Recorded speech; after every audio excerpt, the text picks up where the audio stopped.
ਇੱਕ ਫਿਲਮ ਭਾਰਤ ਦੇ ਵਿੱਚ ਰਿਲੀਜ਼ ਹੁੰਦੀ ਹੈ ਜਿਹਦਾ ਨਾਂ ਸੀ ਸੁਪਰੀਮ ਮਦਰਹੁੱਡ, ਜਿਹਦੇ ਵਿੱਚ ਰੱਜ ਕੇ ਸਿੱਖ ਸਿਧਾਂਤਾਂ ਦੀਆਂ ਧੱਜੀਆਂ ਉਡਾਈਆਂ ਜਾਂਦੀਆਂ ਨੇ। 18 ਜੁਲਾਈ 2022 ਨੂੰ ਕੱਲ੍ਹ ਦੇ ਦਿਨ ਹੁਣ ਇਹੀ ਲੋਕਾਂ ਵੱਲੋਂ ਇੰਗਲੈਂਡ ਦੀ ਜਿਹੜੀ ਸੰਸਦ ਹੈ, ਪਾਰਲੀਮੈਂਟ ਹੈ, ਉੱਥੇ ਇੱਕ ਕਮਰਾ ਬੁੱਕ ਕਰਕੇ ਇਸ ਦੀ ਪ੍ਰਦਰਸ਼ਨੀ ਲਗਾਈ ਜਾ ਰਹੀ ਹੈ। ਪੰਜਾਬ ਦੇ ਵਿੱਚ ਜਿੰਨੀਆਂ ਵੀ ਸਮੂਹ ਜਥੇਬੰਦੀਆਂ ਨੇ ਉਹਨਾਂ ਨੇ ਫਿਲਮ ਨੂੰ ਕਿਤੇ ਵੀ ਪੰਜਾਬ 'ਚ ਚੱਲਣ ਨਹੀਂ ਦਿੱਤਾ ਤੇ ਹੁਣ ਤੁਹਾਡੇ ਫਰਜ਼ ਬਣਦੇ ਨੇ ਕਿ ਤੁਸੀਂ ਵੀ ਇੰਗਲੈਂਡ ਦੀ ਧਰਤੀ ਦੇ ਉੱਤੇ ਇਸ ਫਿਲਮ ਨੂੰ ਚੱਲਣ ਨਾ ਦਿਓ। ਇਹ ਫਿਲਮ ਇੰਗਲੈਂਡ ਦੀ ਧਰਤੀ ਦੇ ਉੱਤੇ ਵੀ ਚੱਲਣੀ ਨਹੀਂ ਚਾਹੀਦੀ, ਉੱਥੇ ਵੀ ਇਸ ਤੇ ਪਾਬੰਦੀ ਲੱਗਣੀ ਚਾਹੀਦੀ ਹੈ।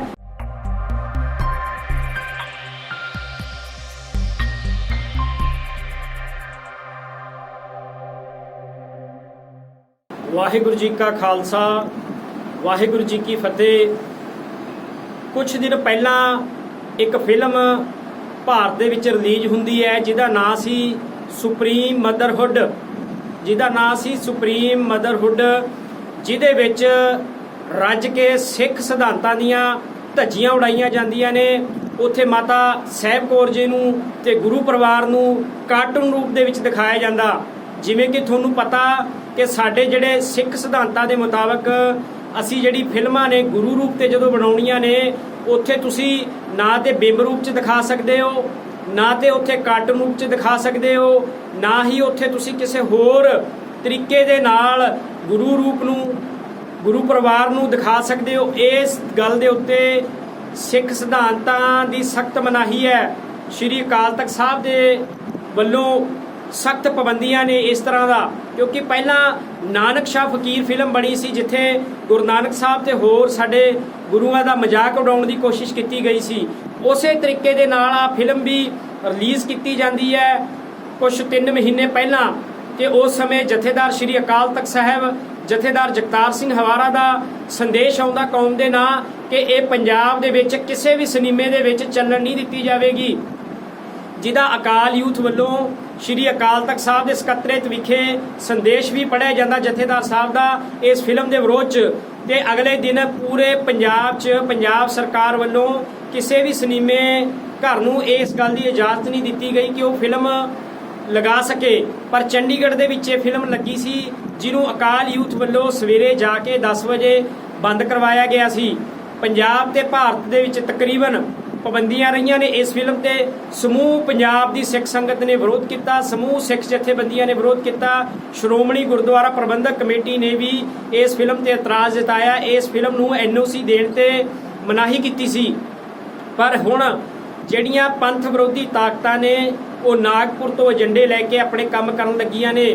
ਹੁਣ ਉਹੀ ਤਾਕਤਾਂ ਵੱਲੋਂ ਕੱਲ 18 ਤਰੀਕ ਨੂੰ 18 ਜੁਲਾਈ 2022 ਨੂੰ ਕੱਲ ਦੇ ਦਿਨ ਹੁਣ ਇਹੀ ਲੋਕਾਂ ਵੱਲੋਂ ਇੰਗਲੈਂਡ ਦੀ ਜਿਹੜੀ ਸੰਸਦ ਹੈ, ਪਾਰਲੀਮੈਂਟ ਹੈ, ਉੱਥੇ ਇੱਕ ਕਮਰਾ ਬੁੱਕ ਕਰਕੇ ਇਸ ਦੀ ਪ੍ਰਦਰਸ਼ਨੀ ਲਗਾਈ ਜਾ ਰਹੀ ਹੈ।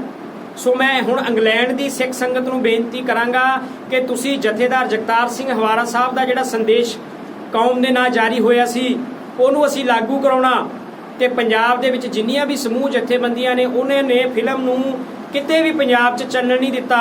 ਤੇ ਹੁਣ ਤੁਹਾਡੇ ਫਰਜ਼ ਬਣਦੇ ਨੇ ਕਿ ਤੁਸੀਂ ਵੀ ਇੰਗਲੈਂਡ ਦੀ ਧਰਤੀ ਦੇ ਉੱਤੇ ਇਸ ਫਿਲਮ ਨੂੰ ਚੱਲਣ ਨਾ ਦਿਓ। ਮੁੱਖ ਤੌਰ ਤੇ ਮੈਂ ਉੱਥੋਂ ਦੇ ਜਿਹੜੇ ਸਲੋਹ ਤੋਂ ਮੈਂਬਰ ਪਾਰਲੀਮੈਂਟ ਦੇ ਢੇਸੀ ਸਾਹਿਬ, ਉਹਨਾਂ ਨੂੰ ਵਿਸ਼ੇਸ਼ ਤੌਰ ਤੇ ਅਪੀਲ ਕਰਾਂਗਾ ਅਕਾਲ ਯੂਥ ਵੱਲੋਂ ਕਿ ਇਸ ਫਿਲਮ ਨੂੰ ਤੁਸੀਂ ਜਲਦ ਤੋਂ ਜਲਦ ਪਾਬੰਦੀ ਲਵਾਓ ਕਿ ਇਹ ਫਿਲਮ ਇੰਗਲੈਂਡ ਦੀ ਧਰਤੀ ਦੇ ਉੱਤੇ ਵੀ ਚੱਲਣੀ ਨਹੀਂ ਚਾਹੀਦੀ, ਉੱਥੇ ਵੀ ਇਸ ਤੇ ਪਾਬੰਦੀ ਲੱਗਣੀ ਚਾਹੀਦੀ ਹੈ। ਕਿਉਂਕਿ ਜਿਹੜੀਆਂ ਤਾਕਤਾਂ ਨੇ ਉਹ ਪੰਜਾਬ ਦੇ ਵਿੱਚ ਉਹਨਾਂ ਨੂੰ ਪਤਾ ਕਿ ਇਹਦੇ ਅੰਜਾਮ ਮਾੜੇ ਹੋਣੇ ਨੇ ਚਲਾਉਣ ਦੇ, ਇਹ ਵਿਦੇਸ਼ਾਂ ਦੀ ਧਰਤੀਆਂ ਨੂੰ ਵਰਤ ਰਹੀਆਂ ਨੇ। ਸੋ ਸਮੁੱਚੀ ਇੰਗਲੈਂਡ ਦੀ ਸਿੱਖ ਸੰਗਤ ਨੂੰ, ਜਥੇਬੰਦੀਆਂ ਨੂੰ, ਗੁਰਦੁਆਰਾ ਪ੍ਰਬੰਧਕ ਕਮੇਟੀਆਂ ਨੂੰ, ਵਰਲਡ ਸਿੱਖ ਪਾਰਲੀਮੈਂਟ ਨੂੰ, ਹੋਰ ਜਿੰਨੀਆਂ ਵੀ ਜਥੇਬੰਦੀਆਂ ਨੇ, ਮੈਂ ਸਾਰਿਆਂ ਨੂੰ ਅਪੀਲ ਕਰਦਾ ਕਿ ਕੱਲ ਦੇ ਦਿਨ 18 ਜੁਲਾਈ ਨੂੰ ਇਹ ਇੰਗਲੈਂਡ ਦੀ ਜਿਹੜੀ ਪਾਰਲੀਮੈਂਟ ਹੈ ਉੱਥੇ ਇਹਦੀ ਪ੍ਰਦਰਸ਼ਨੀ ਲੱਗਣੀ ਹੈ, ਉਹਨੂੰ ਰੋਕਿਆ ਜਾਵੇ ਤਾਂ ਕਿ ਅਸੀਂ ਆਪਣੇ ਜਿਹੜੇ ਸਿੱਖ ਸਿਧਾਂਤ ਨੇ ਉਹਨਾਂ ਨੂੰ ਕੁਚਲਣ ਦੇ ਲਈ ਕੁਝ ਲੋਕ ਬੜਾ ਜ਼ੋਰ ਲਾ ਰਹੇ ਨੇ, ਉਹਨਾਂ ਨੂੰ ਖਤਮ ਕਰਨ ਦੇ ਲਈ ਜ਼ੋਰ ਲਾ ਰਹੇ ਨੇ, ਨੇਸ ਤੇ ਨਬੂਦ ਕਰਨ ਲਈ ਜ਼ੋਰ ਲਾ ਰਹੇ ਨੇ।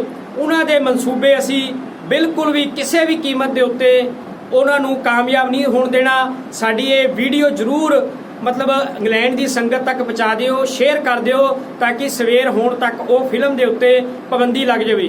वाहिगुरू जी का खालसा, वाहिगुरू जी की फतेह।